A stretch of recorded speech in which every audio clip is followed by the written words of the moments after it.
Hey, this is Jamey with Stillmeyer Games, and today I'm going to talk about an older game, one of the oldest games that I've talked about in a while, I think, and that is Citadels. There's my face, Citadels. Citadels, it was a Fantasy Flight game. I believe it's been reprinted and kind of refurbished and re-beautified by Fantasy Flight Games. I played it quite a bit a while ago, and recently I kind of got a craving to play it. So I played it at Game Night this past week. I realized I've never done a video about it, so I thought, this game is actually really clever. I really enjoy it, so I thought I'd talk about it. And this is despite me getting destroyed in the game that I played on Wednesday, because that is possible in Citadels. I'll explain what that means in a minute.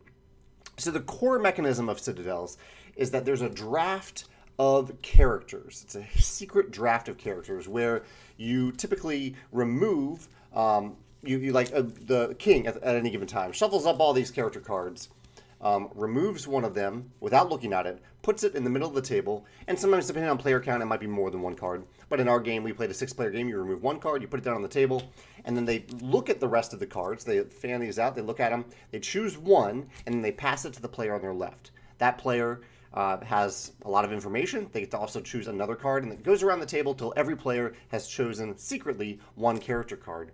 And then in numerical order, because you can see each of these cards has a number on them, there are no duplicates. In numerical order, each player takes a turn, and part of that turn involves activating the ability on that card. I'll show a few of them as I'm talking about it. They're going to activate that ability.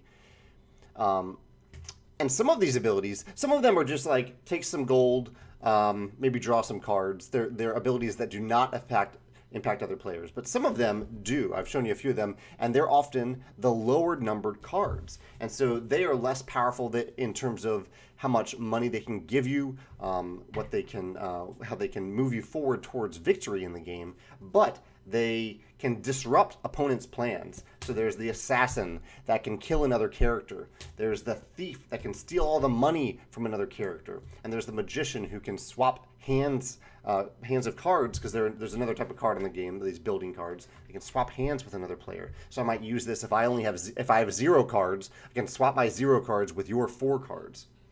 Now the tricky thing is, though, or really the clever thing is, the brilliant mechanism in this game, is that you are not targeting players. When I look around the table, I'm not saying, okay, Megan, I'm taking your money. I'm not saying, Dave, I'm taking your money. Rather, I'm saying, if I have the thief, I'm saying, I want to steal from the bishop, whoever is the bishop. And I have no idea who has the bishop, because the bishop is a higher number than the thief. So the bishop hasn't been revealed at the time that the thief takes their turn. So I am simply hoping that another player at the table even has the bishop, and I'm hoping that a player who has a lot of money has the bishop.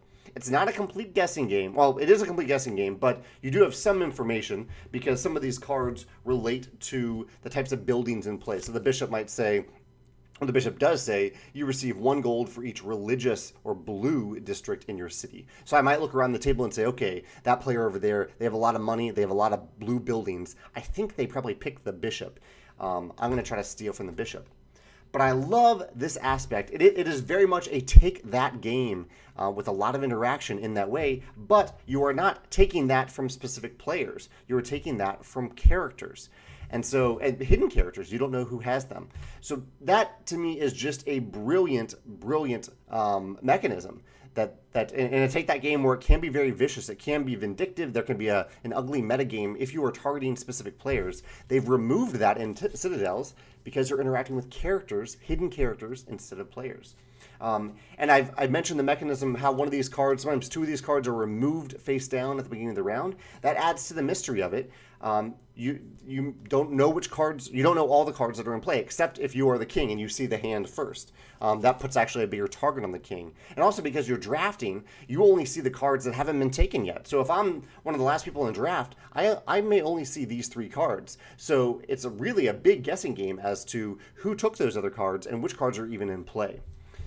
It's such a brilliant game. I'm assuming it still sells from time to time. I don't know how well this game sells, but in terms of take that games, if you are thinking about a take that mechanism, I would really recommend this way of doing it, of having some sort of hidden aspect. Oh, and you do this draft every round. You aren't stuck with these characters over the course of the game. That's really important. This happens every round. You do this little draft depending on who is the king at any given time.